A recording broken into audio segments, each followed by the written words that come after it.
दो main topic, जो दो मेन चीज़ें इस टाइम पे सर्कुलेट हो रही हैं इन द यूके, उनको मैं आज की इस वीडियो में कवर करूंगी। एक है पे इंक्रीमेंट को लेके और सेकंड है डिपोटेशन को लेके। बहुत डीएम्स आ रहे हैं, काफ़ी गलत इन्फॉर्मेशन जो है फैल रही है, तो क्योंकि छोटे से टॉपिक है तो एक ही वीडियो में दोनों जो टॉपिक्स को है मैं कवर कर लूँगी। अगर आप इनके बारे में जानना चाहते हैं, do watch this video till the end, ताकि आपको प्रॉपर इन्फॉर्मेशन मिल पाए। Hello guys, welcome once again. स्वागत है आपका एक और नई वीडियो में। होपफुली आप सब बढ़िया होंगे। तो मेरा नाम है गुरप्रीत कौर, आप देख रहे हैं you me and England's life. अगर आप कर रहे हो मेरे चैनल को फर्स्ट टाइम विजिट, तो आप ये चैनल सब्सक्राइब कर सकते हो for more such informative video about UK life, UK visa and current update. Do subscribe, press bell icon, ताकि आने वाली वीडियोस की नोटिफिकेशन आपको मिल पाए। तो फर्स्ट जो टॉपिक मैं कवर करना चाहूँगी वो है पे इंक्रीमेंट को लेके। रिसेंटली बहुत सारे आर्टिकल सामने आ रहे हैं कि अगस्त से यूके में अगेन जो पे इंक्रीमेंट है वो हो रही है। कुछ वीडियोस भी सर्कुलेट हो रही हैं, कुछ कमेंट्स मुझे भी आए थे, कुछ डीएम भी लोगों ने करा था कि क्या हमारी सैलरी फिर से इंक्रीज हो रही है यूके में। यूके में एवरी अप्रैल जो आपका मिनिमम वेज है वो सेट कर दिया जाता है, और जब मई की आपकी सैलरी आती है वो थोड़ी सी इंक्रीमेंट होके आती है। न्यू जो यहाँ पे मिनिमम वेजेस है उसके अकॉर्डिंग आती है। अब इसी मिनिमम वेजेस को लेके एक जो अब नई बात है सामने आ रही है कि अगस्त में अगेन यूके गवर्नमेंट ने जो मिनिमम पे रेट है उसे इंक्रीमेंट कर दिया है। तो क्या ये रियल है?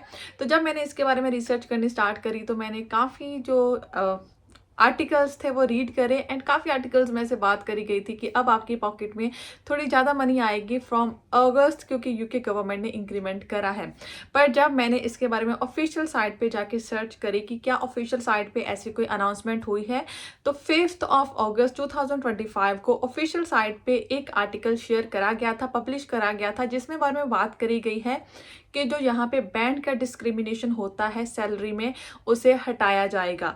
तो जब ये नई गवर्नमेंट, कंजर्वेटिव पार्टी की गवर्नमेंट इन मई 2024 में आई थी, उनके कुछ मैनिफेस्टो में उन्होंने अपनी बातें करी थी कि जो यहाँ पे आके वो इम्प्लीमेंट करेंगे। उनमें एक बात ये भी थी कि जो पे का यहाँ पे बैंड्स है उसे हटाया जाएगा, स्पेशली एज को लेके जो डिस्क्रिमिनेशन होता है इसे जो गवर्नमेंट है वो बंद करेगी। अब यहाँ पे एज को लेके डिस्क्रिमिनेशन कैसे होता है, क्योंकि यूके में ऐसा नहीं है कि मिनिमम वेजेस हर एज के लिए सेम है। पर्टिकुलर जो यहाँ पे बैंड्स है वो डिसाइड करे जाते हैं कि किस एज के लिए कितनी जो सैलरी है वो होनी चाहिए। यहाँ पे जो मेन डिस्क्रिमिनेशन की बात करी जा रही है वो अडल्ट्स के लिए करी जाती है, क्योंकि 18 ईयर्स से जब आप प्लस हो जाते हैं तो आपको अडल्ट नॉर्मली कंसीडर करा जाता है। पर यहाँ पे यूके में जो पे का क्राइटेरिया है, पे बैंड का क्राइटेरिया है, उसमें 18 से लेके 20 ईयर के बीच में आपकी अलग सैलरी होती है, मिनिमम वेजेस। और जब आप 21 के हो जाते हो, 21 के हो जाते हो, उसके बाद आप पे जो मैक्सिमम वेज है वो जो है इम्प्लीमेंट होता है। इस टाइम 12 समथिंग है फॉर 21 की एज का, और अगर आप 18 से लेकर 20 ईयर के बीच में हो तो उस टाइम पे जो आपकी सैलरी है वो अबाउट 10 पाउंड है, मीन्स 2 पाउंड का डिफरेंस है अराउंड। मैं एग्जैक्ट फिगर नहीं बता रही यहाँ पे। तो अब गवर्नमेंट क्या चाहती है कि 18 प्लस जो है सभी लोगों के लिए सेम ही जहाँ पे सैलरी है वो कर दी जाए, क्योंकि उसके बाद लोगों ने जो अपनी लिविंग होती है वो देखनी होती है। स्पेशली 18 प्लस आप अडल्ट होते हो तो आपको जो पे का जो डिस्क्रिमिनेशन है वो नहीं होना चाहिए। अब इसके लिए गवर्नमेंट ने क्या करा है, यहाँ पे जो एक कमीशन होता है जो कि ये डिसाइड करता है कि आपकी जो मिनिमम वेजेस है वो कितनी होगी। लाइक नेक्स्ट ईयर गवर्नमेंट को मिनिमम वेज कितना अनाउंस करना चाहिए यहाँ पे लोगों के लिए, वो जो है यहाँ पे LPC, लो पे कमीशन, डिसाइड करता है। तो गवर्नमेंट ने लो पे कमीशन को इस टाइम पे कुछ इंस्ट्रक्शंस दी हैं, जिसको गवर्नमेंट ने बोला है LPC को फॉलो करने के लिए फॉर नेक्स्ट ईयर। जब नेक्स्ट ईयर अप्रैल 2026 की यहाँ पे मिनिमम वेजेस अनाउंस करी जाएंगी, उसमें कुछ पॉइंट कंसिडर करने हैं LPC ने।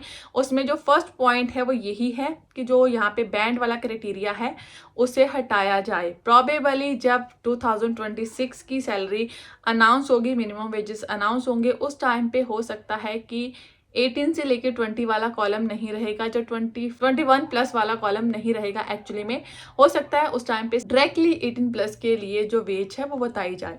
इसके अलावा जो सेकंड यहाँ पे पॉइंट है जिसके बारे में अब बात करी जा रही है कि मिनिमम वेजेस इंक्रीज हो जाएंगे, वो ये है कि गवर्नमेंट ने बोला है कि जब आप ये डिसाइड करोगे कि मिनिमम वेज कितना रखा जाए, उसमें जो एक पॉइंट आपने कंसिडर करना है वो यहाँ पे लोगों की लिविंग कॉस्ट है, क्योंकि यूके में महंगाई इंक्रीज हो रही है तो यूके में लोगों की लिविंग कॉस्ट कितनी है, कितनी मनी उन्हें स्पेंड करनी पड़ती है यहाँ पे अपनी बेसिक लाइफ जीने के लिए, स्पेंड करने के लिए, वो जो है आपने कंसिडर करनी है। एंड उस चीज़ को कंसिडर करते हुए ही नेक्स्ट ईयर की जो आपने मिनिमम वेजेस है वो डिसाइड करनी है।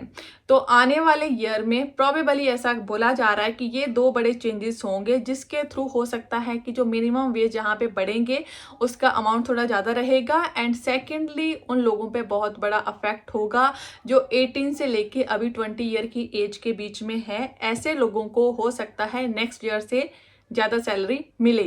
तो ये जो पॉइंट है वो नेक्स्ट ईयर के लिए बताए गए हैं। तो अभी के लिए अप्रैल में ऐसा नहीं है कि आपकी पॉकेट में ज़्यादा मनी आएगी। जो अप्रैल में यहाँ पे पे रेट इंक्रीज हुआ था वही सेम रहेगा नेक्स्ट ईयर अप्रैल तक। अब नेक्स्ट ईयर अप्रैल से वैसे तो पहले ही अनाउंसमेंट हो जाती है, end of this year probably starting of next year ये अनाउंसमेंट गवर्नमेंट कर देगी कि जो नेक्स्ट ईयर की पे है वो कितनी रहेगी, कितनी अप्रैल से जो है आप पे इम्प्लीमेंट होगी। तो खैर अभी के लिए पे रेट इंक्रीज नहीं हुआ है, सेम टू सेम चल रहा है। होपफुली क्लैरिटी मिल गई होगी, मैंने पूरे डिटेल में बता दिया क्या आर्टिकल आया था और उसके बाद क्या गलत इन्फॉर्मेशन सर्कुलेट हो रही है। अब पॉइंट नंबर 2 की बात करते हैं। तो यहाँ पे रिसेंटली एक न्यूज़ बहुत ज़्यादा चल रही है कि अब जो यहाँ पे यूके गवर्नमेंट है उनकी एक नई पॉलिसी आई है, डिपोर्ट नाउ अपील लेटर। इसमें इंडिया को भी ऐड कर दिया गया है। तो यहाँ पे काफ़ी बात करी जा रही है कि अब इंडियंस को डायरेक्टली डिपोर्ट कर दिया जाएगा यूके में से। तो एक्चुअली ये बात है क्या? तो यूके गवर्नमेंट की एक पॉलिसी है जिसमें काफ़ी कंट्रीज पहले से ही थी, अब इसको अगेन रिवाइज करा गया है और कुछ और कंट्रीज को रखा गया है। 23 कंट्रीज ऑलमोस्ट इसमें अब हैं। तो इस पॉलिसी के अकॉर्डिंग क्या होता है कि अगर आप कोई भी क्रिमिनल एक्टिविटी करते पकड़े जाते हैं यूके में, एंड आपका जो भी आप पे इल्ज़ाम लगा था, जो भी आपने एक्टिविटी करी है, एंड वो जो है आप उसके लिए हो जाते हो और आप पे जो वो इल्ज़ाम लगाए गए होते हैं वो यहाँ पे साबित हो जाते हैं, अगर हम हिंदी में बोलें तो आपको क्या करा जाएगा, डिपोर्ट कर दिया जाएगा। जिस केस में आपको डिपोर्टेशन होनी थी, काफ़ी यहाँ पे पहले क्या चलता था, जो कंट्रीज इस लिस्ट में नहीं है, इस पॉलिसी के अंडर नहीं आती, डिपोर्ट नाउ अपील लेटर, उनमें क्या होता था, जब इंडिया के लिए अगर हम बात करें अभी तक के लिए क्या चलता था कि मान लीजिए आपका जो यहाँ पे क्राइम है वो कंप्लीट हो चुका है और आपको डिपोर्ट करा जाएगा, पर आपके जो सॉलिसिटर है आपके लिए अपील करते थे। और इस अपील में क्या होता था कि अपील करने के बाद आप जब तक आपका केस चलता था आप यूके में ही रहते थे। सम टाइम काफ़ी लोगों को बेल मिल जाती थी, वो जेल से बाहर भी चले जाते थे पर यूके में रहते थे। और सम टाइम ये केस काफ़ी ईयर तक चलता था और डिपेंड करता है कि आप किस केस में हो, मतलब किस केस में आपको डिटेन करा गया है। काफ़ी टाइम आप डिटेन ही रहते थे, काफ़ी टाइम आप बाहर भी आ जाते थे। तो जितने टाइम ये केस चलता रहता था उतने टाइम लोग यूके में रहते थे। अब गवर्नमेंट का बोलना यहाँ पे क्या है कि क्योंकि जहाँ तो लोग डिटेन रहते थे तो ऑब्वियसली इसका जो अफेक्ट है वो टैक्स पेयर की मनी पे पड़ेगा, क्योंकि अगर आप डिटेन्ड है तो आपको जो भी खाना रहना उस सब के लिए यूके गवर्नमेंट को जो कॉस्ट है वो देनी पड़ती है एक पर्सन की। और अगर आप ऑलरेडी यूके के अंदर हैं तब भी उसे सेफ कंसीडर नहीं करा जाता क्योंकि आपने कोई क्राइम करा है। अब गवर्नमेंट ने बोला है कि इनको डायरेक्टली अवॉर्ड कर दिया जाएगा। अब आपको अपील का राइट विद इन यूके नहीं रहेगा। ऐसा नहीं है कि आप डिसीजन के अगेंस्ट अपील नहीं कर सकते, अपील आप अभी भी कर सकते हो, पर आपकी कंट्री में सबसे पहले आपको भेजा जाएगा, वहां से आप ऑनलाइन अपील करोगे और ऑनलाइन ही आपकी हियरिंग होगी। अगर आपकी अपील एक्सेप्ट होती है और आप यूके में आ सकते हैं तो प्रोबेबली आपको वीज़ा ग्रांट हो जाएगा। पर अगर आपकी अपील रिजेक्ट होती है, मतलब आपका डिपोर्टेशन का जो रिजल्ट है वो सेम रहता है, तो उस केस में आप यूके में आ ही नहीं पाओगी। सिंपल मीनिंग ये है कि अगर आप कोई भी क्राइम करते हो जिसके लिए आपको डिपोर्ट करना है तो डायरेक्टली सबसे पहले आपको डिपोर्ट करा जाएगा जब भी वो जो है प्रूव हो जाएगा। उसके बाद अपील वगैरह की जो भी प्रोसेसिंग है अब आप अपनी बैक कंट्री से ही करोगे। ये हर किसी पे अफेक्ट में ऑब्वियसली नहीं आएगा जिन्होंने क्राइम करा है, और जो उस क्राइम के लिए डिपोर्ट होते हैं उन पे अफेक्ट में आएगा। तो ये पॉलिसी पहले नहीं थी, पहले लोग अपील करते थे, सिर्फ इतना ही फ़र्क आया है और इसमें अब इंडिया को ऐड कर दिया गया है, दैट्स इट। इससे ज़्यादा इसमें और कोई बात है नहीं, होपफुली आपको समझ आ गई होगी।